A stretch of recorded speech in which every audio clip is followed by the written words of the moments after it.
Hello and welcome to the Season 1 recap of the Brighton and Hove Albion beta series here on Pump Freeze for FM. It was a bit of a mad first year, I'll tell you that much, and I think there's a lot to digest, so let's jump straight into it. Up the Albion.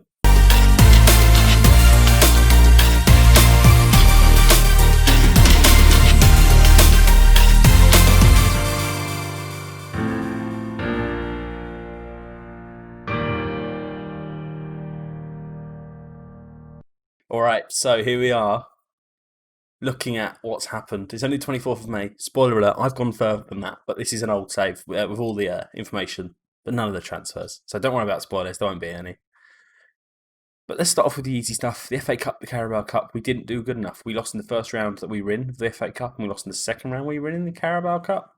This is my target next season. I want to do better in the Cups. We're going to take them far more seriously. I think Champions League is going to be fun, but I don't think we're going to get much further in the group stage because, in theory, we're going to be a fourth seed. So we're going to have at least two big teams, maybe three big teams in our group. So we'll wait and see. But more importantly, the Premier League. Look at this. Why is that? I guess it's reset. But this is one thing I wanted to point out. I think I mentioned it in a previous episode. Let's go to the Premier League. Let's go to past positions. We did not spend a single week outside of the top four all season. All season, we were top for the first five. 1, 2, 3, 4, 5, yeah. And then we were, at worst, fourth most of the season. And we jumped Man City into third. Absolutely crazy. I think let's jump into some of the stats, though. I want to have a quick look and see. So sort of team overview, most goals. We didn't feature here at all, which I think was interesting. We did score the third most goals. I think we could do with scoring a few more goals next season. So we'll see. Games about losing the longest streaks, us with 7 at the moment. Form, second best, doesn't really mean anything now though. Average possession, we did hold on to the ball quite a lot, which is good to see. Not in really any of these categories though, looking. So we know the most red cards, we didn't have the highest attendance, obviously. We're only a 30,000 seat stadium. Let's have a look at team detail. Let's jump into it. So yeah, we're in possession. We're third. Love that. That is really what we're about. We're not going to go for all of these. Points per game, obviously Man United. That's going to be whoever finished where in the league. In terms of goals, actually that's an interesting one. Games scored in a row. We scored in 20 games in a row. No one else did that. That's really interesting. That feels like that is really interesting. We scored 20 games in a row, and the next one behind was 5, 5, 4, 3, 3, 3, 3, 2.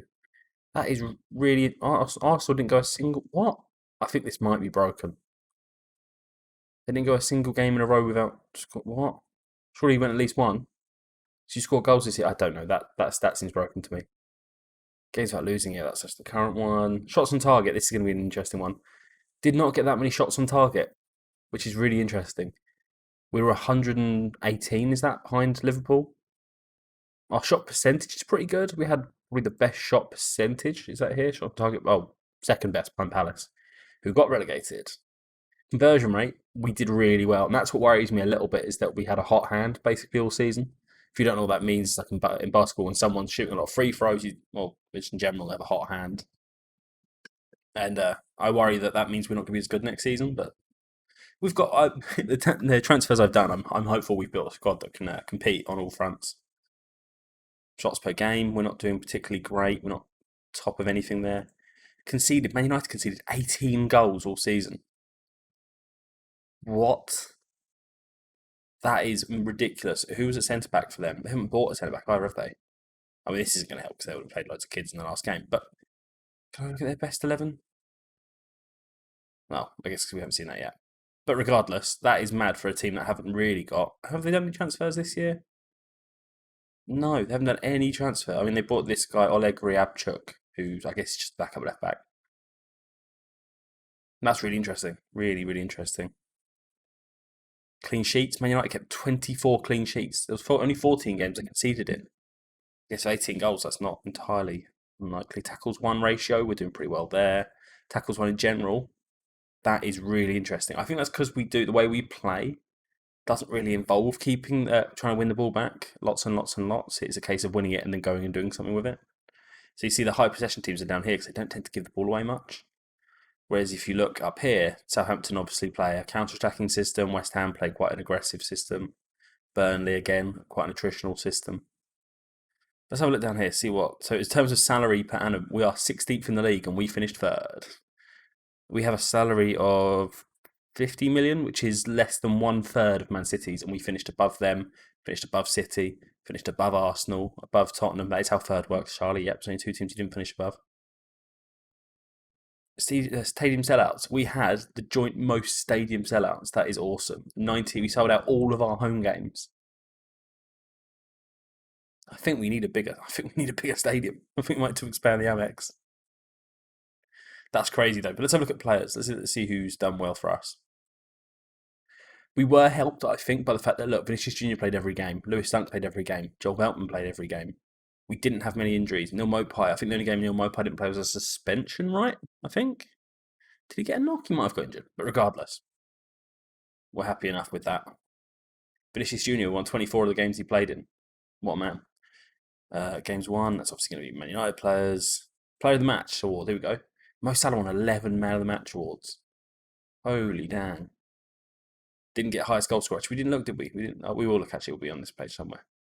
Let's have a look at goals. We'll come back to these in a minute. Actually, highest average rating. Vinicius Junior is there at 7th. Lamptey at 9th. And then the next two are two centre backs. Both our centre backs further down. Love that. Good job. Axel Twanzebe. How many games did he play? Twanzebe played a lot of games, you know. That is crazy for a team that did so well to have someone like, I know Axel Twanzebe is quite highly regarded, right? Headers won. Big up Lewis Dunk. He is integral to how we play, actually, because the way he sweeps everything when it comes back, he's a big deal for us. But in terms of goals, here it is. So, top goal scorer of the season, Vinicius Junior won it. Did he score on the last day of the season? I don't think he did he? It's not like he had to tie it up or anything. He did score on the last day, so I guess maybe it could have been closer. Martial, 24, and then Mopai. This is the difference. In the league, between them, 49 goals between Vinicius Junior and Neil Mopai. This system gets a lot out of the strikers, and I like to see it. We might look down this list to see if there's anyone that we can sort of poach.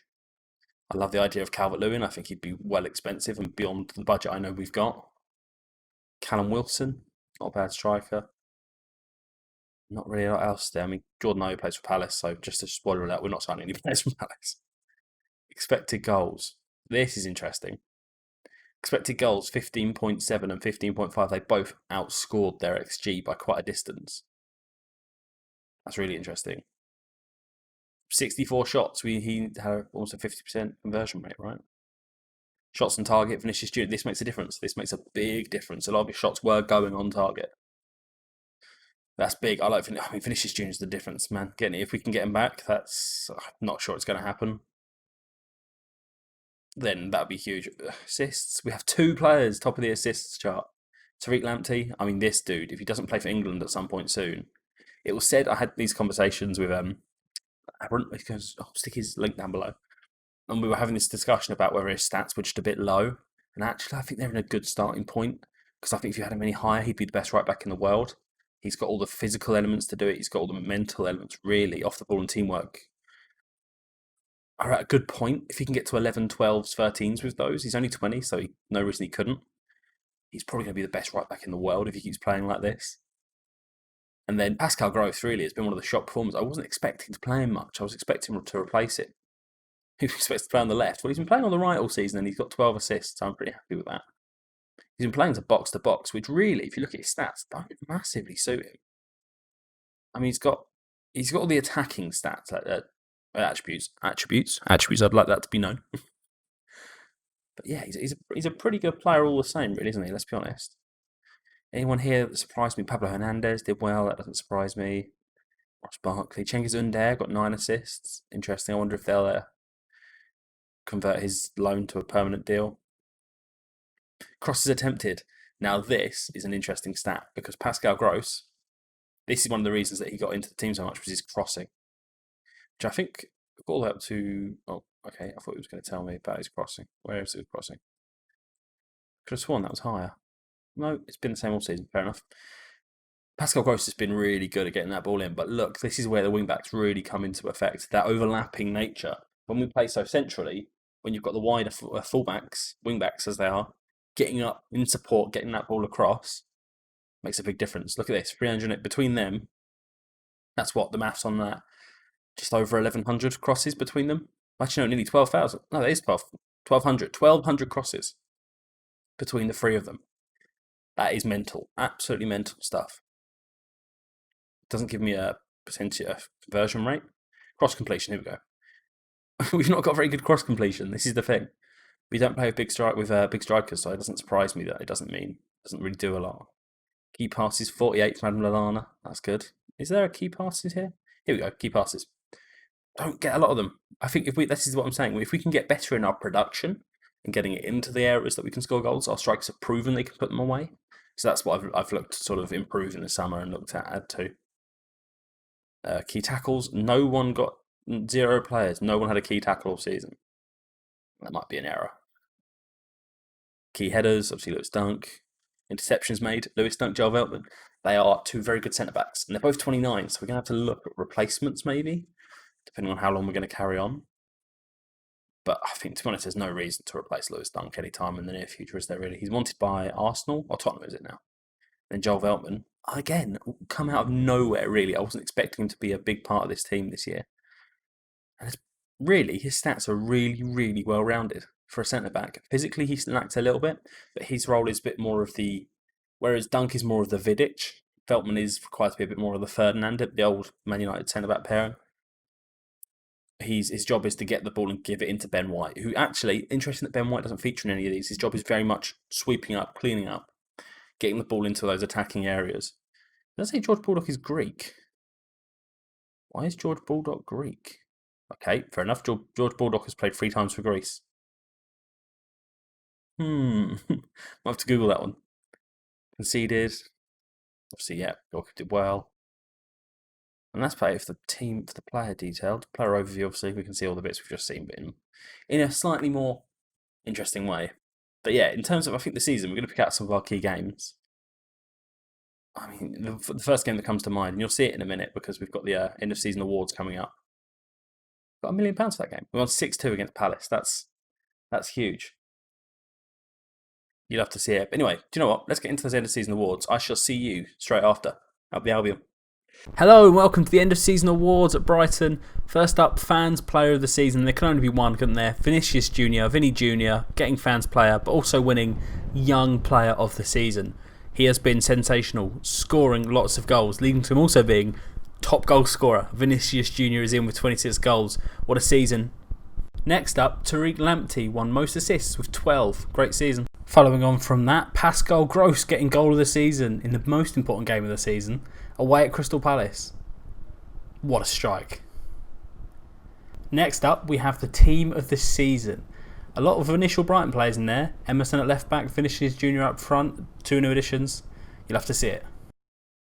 That wraps up the awards section of the video. What I want to know though, who was your player of the season? What was your best goal of the season that you saw? And also, who should we be buying for next season? I want to know. Drop them all in the comments. I'll feature some in the next episode at the Albion. Okay, that's the end of season awards. It's good to see some of the younger players getting represented there in the awards. But what I want to go through quickly, we're going to very quickly go through it. I'm just going to go through the squad and let you know where I'm looking to improve. We'll have a look, see if maybe some of my decisions are a bit whiffy. But in terms of goalkeeper, I don't really see the need to replace Matt Ryan. I was worried about him coming into the season. I like his stats. I like his attributes. Again, he's done well. He got 3 assists this season. That's really interesting. For a goalkeeper, I just don't feel the need. I know that there's an argument. I have looked for goalkeepers.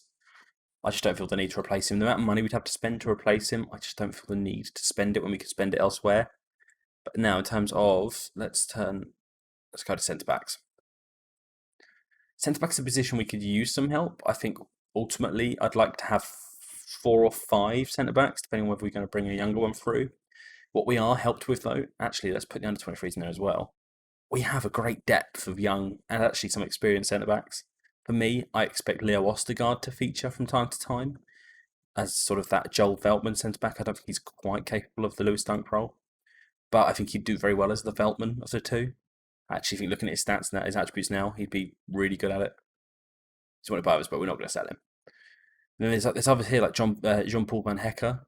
I think he's again more of the Veltman type, not massively a ball player. But I think really, again, expect Veltman. Who's Veltman? Oh, I thought Veltman was right back on. Dunk and Veltman at centre-back. We'll probably maybe bring another one in if the right option comes up, if it's cheap enough and if it sort of makes sense for us. But I think centre back will stay fairly settled next year. Someone like Matt Clark might end up getting sold. There's good value there. Shane Duffy, I'm going to try and move on because I just don't think we're going to be able to. He's not quick enough, is his issue. Like, he's got the same speed as Pascal Gross. It's fine. He'll do the job. Like, he'll be gone and we can make some money out of him. Defensive midfielders, now, this is a situation that we're going to have to deal with, potentially. I think Ben White is fantastic in that role. I don't feel the need to replace him in there. Like, he has all the attributes that I think we need to really push on. So I think he'll be number one. Ficino, I'm not going to come back. I'm not bringing it back. I just think he's going to want too much money. I think he's going to want to play too much almost. Is going to be the issue there. But Davy Propper again features here. He's not going to play that position, but he will still be here because, I mean, he's good enough. He's proven that. He played pretty well when he came in. He wasn't anything special, mostly off the bench. In terms of the loanees, I'm probably going to send Karbovnik back out on loan again. Chud Baluta again. I think could be this season for him to come in, but he's just. I mean, looking at his attributes there, actually, he could be a good backup. So maybe we'll see Chud Baluta back next season. Now let's quickly just jump into the midfield. I don't want to spend forever doing this. Midfield, I'm imagining we will probably look to bring one, if not two in. I like Basuma, I like Gross, but I think that is where their ceiling is now where we're at. And I think we need someone that can push beyond that ceiling and help. What I'd like is maybe one good player that can play both roles. And then we just keep one of the two that obviously did. I mean, Pascal Gross got 12 assists. There's no reason to replace him. And then again, Proper will be the flex option in midfield to help out.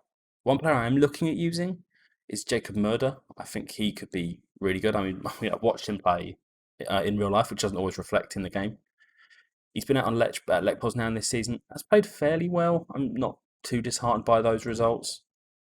But I think it's time for him to come in. He doesn't play over role, which we might have to look at. I think as the Pascal Gross of the two, he's not got the crossing or the sort of the last-ditch technical ability.